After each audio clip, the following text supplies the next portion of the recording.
gentlemen, to an all-new reaction and review. Tonight, guys, I'm taking a look at a horror movie from 2003. That movie is Cabin Fever. Now, I, guys, have been waiting to see this movie for a long time. I've been really interested in checking it out for quite a few years, and various things have stopped me from not actually getting around to watching it. Most of it was not being able to find a copy of it when I actually have the money to buy it. Luckily, I finally did when, I believe it was Shopko, had it sitting in their $6 Blu-ray bin, so I picked it up. Now, I don't know if this thing is going to be going to be any good, and that's partially because it's from Eli Roth, the man who made Hostel, a really good, fantastic movie. But Eli Roth also made Hostel 2, which was a rehashed piece of shit. So this thing could very easily swing in either fucking direction. I have no idea. I'm genuinely hoping, though, for it to be good, because, well, after all, I spent fucking $6 on it. It had better be fucking good. But the only way I'm going to find out if this damn thing is any good, though, is if I shut up and I push play, and I'm going to do that right now. So, without further ado, it's time to kick back, relax, and check out Cabin Fever.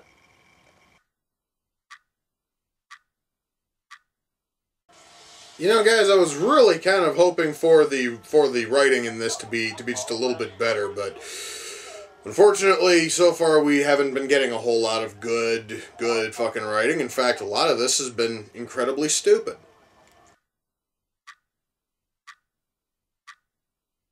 Wow. The closest thing this movie's given us to something interesting is a woman slaughtering a pig.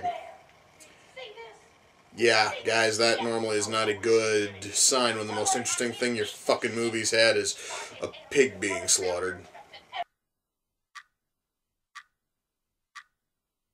Well, guys, the bad news is we don't have a single likable character amongst our main cast. All of them have made that almost painfully clear for almost the last hour. The good news is, if there is any God above, every last one of them will die horribly and painfully from this fucking, like, flesh-eating bug that has already struck one of them. So, right now, I am just looking forward to watching all 5 of these worthless douchebags die off.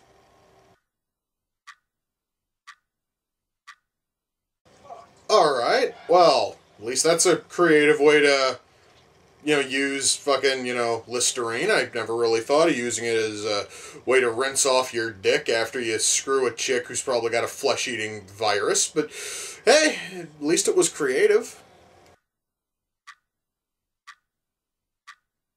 You know, guys, out of that entire last scene, the only thing of any real interest was a douchebag wound up swallowing his fucking harmonica. Honest to God, guys, that right there's like the closest thing this movie's come at all to anything interesting is some jackass is now in the woods choking to death on his fucking harmonica, and every single time he breathes you can hear the notes play. It's really sad when that is the best thing a fucking movie is able to give you, guys.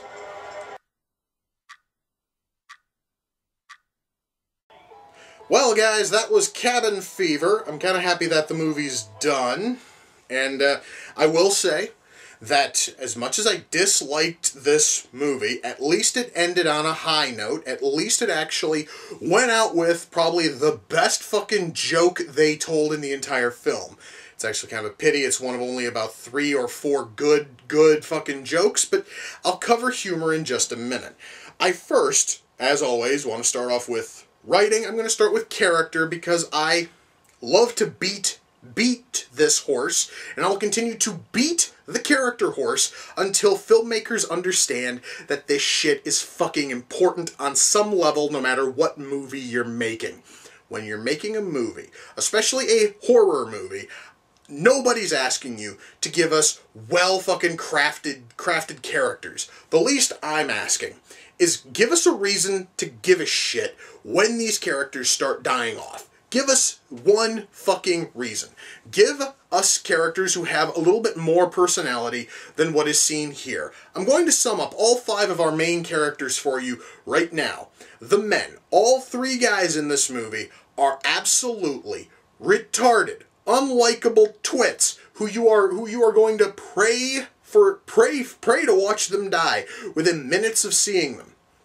And the two women are scatterbrained airheads who are just as stupid as the guys, and when they die, you are not going to give a shit because there's no personality to either of them.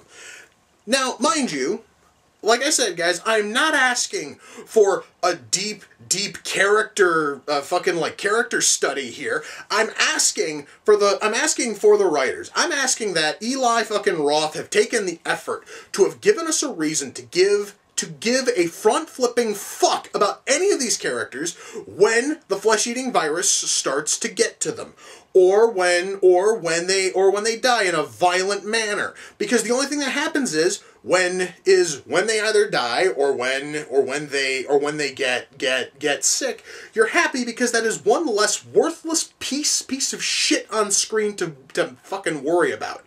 All right, that is not a good way to write these movies. If you want to make a horror movie and you want to make it work, you have to have at least one character, at least one, that the viewer is going to be able to sympathize with. And if the closest thing you are going to give us to that is the whiny prick who's played by fucking Ryder Strong in this thing, you failed miserably. Then again, I think that casting fucking Ryder, Strong in anything is a fucking mistake, because that asshole has never been able to act in his fucking life, and he's shown us that ever since he was a kid on Boy Fucking Meets World. So I don't know why the hell you would cast him in something, like this. The man has all of the acting talent of a dead fish. But I'm not going to get into acting right now. I'm still working on writing. Mind you, that honestly, guys, is the closest thing we have to a likable character, is Ryder Strong's character, who is whiny, actually all five of our fucking main characters are whiny, annoying, irritating, arrogant, and shit. Except of course for our two fucking female characters who are only whiny and who are both just whiny and irritating and nothing else, because Eli Roth couldn't be fucking asked to write character for them at all.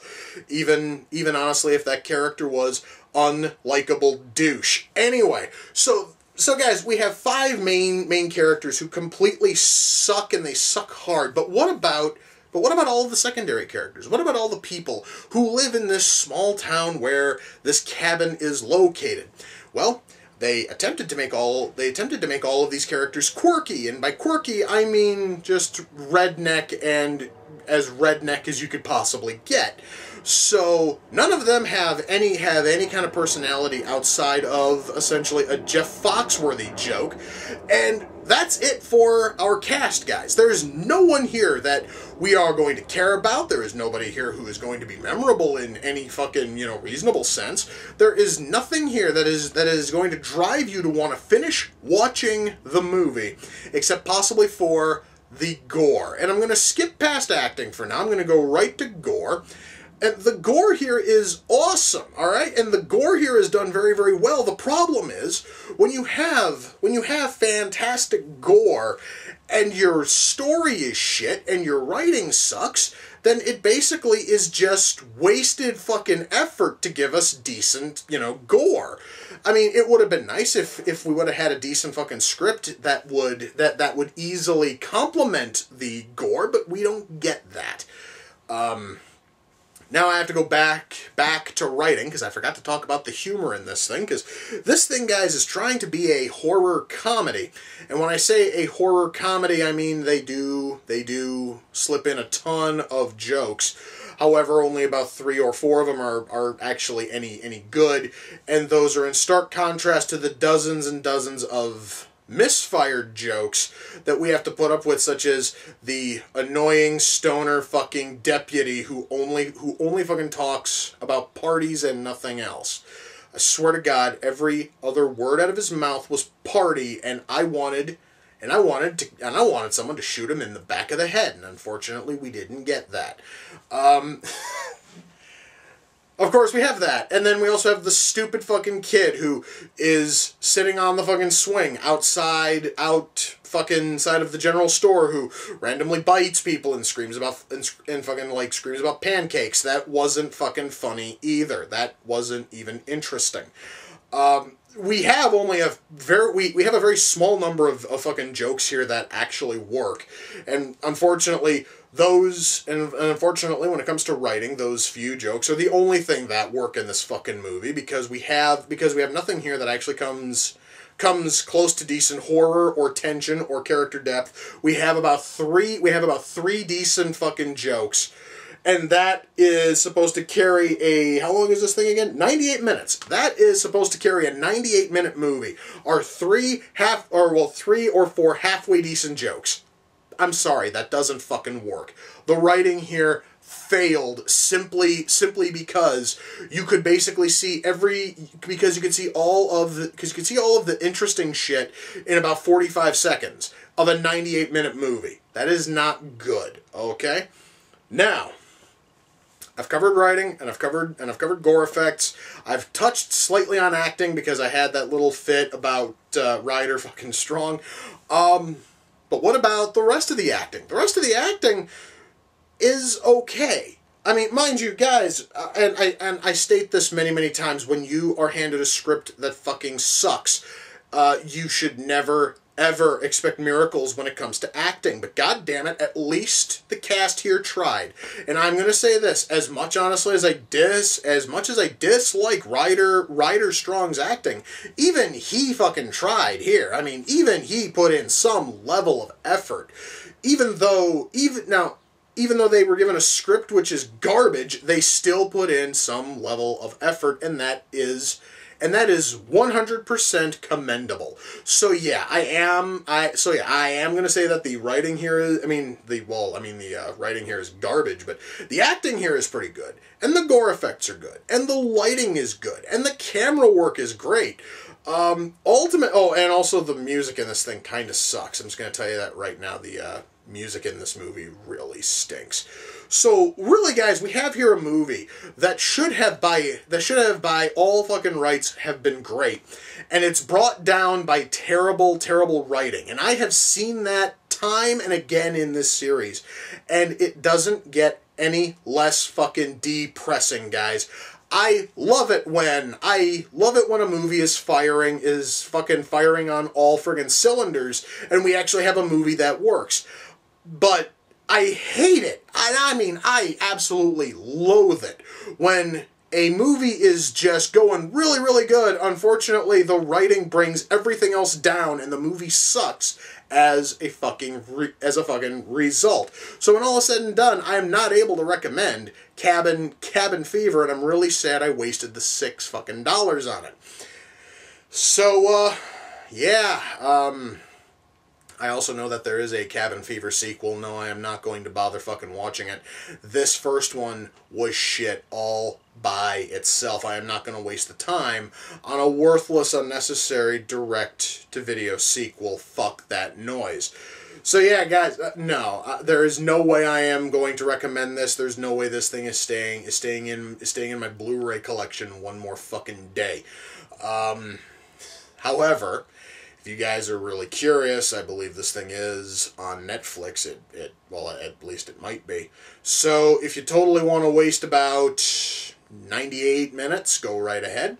But I should also mention that I am really harsh on this movie because when it comes to a genre of film, the whole fucking, cabin, the whole fucking genre of cabin movies, basically, guys, starts and ends with Evil Dead and Evil Dead 2 in terms of good ones, and then we have garbage like this and Cabin in the fucking Woods that just shows us that everybody else just doesn't know what the fuck they're doing. Oh, and were there any other good cabin movies? Well, there were a couple of interesting Friday the 13th, so I guess those also count. But most of them that try to do this whole horror movie set in a cabin in the woods and creepy fucking shit happens, most of them suck, and I really wish that filmmakers would stop fucking making them. So, anyway, guys, You know what? I just mentioned fucking Evil Dead and Evil Dead 2. I'm going to go watch those. I just need to go watch something good. So yes, guys, with that, we come to the close of another reaction and review. Until next time, ladies and gentlemen, take care, and I will see you all in the near future. Peace.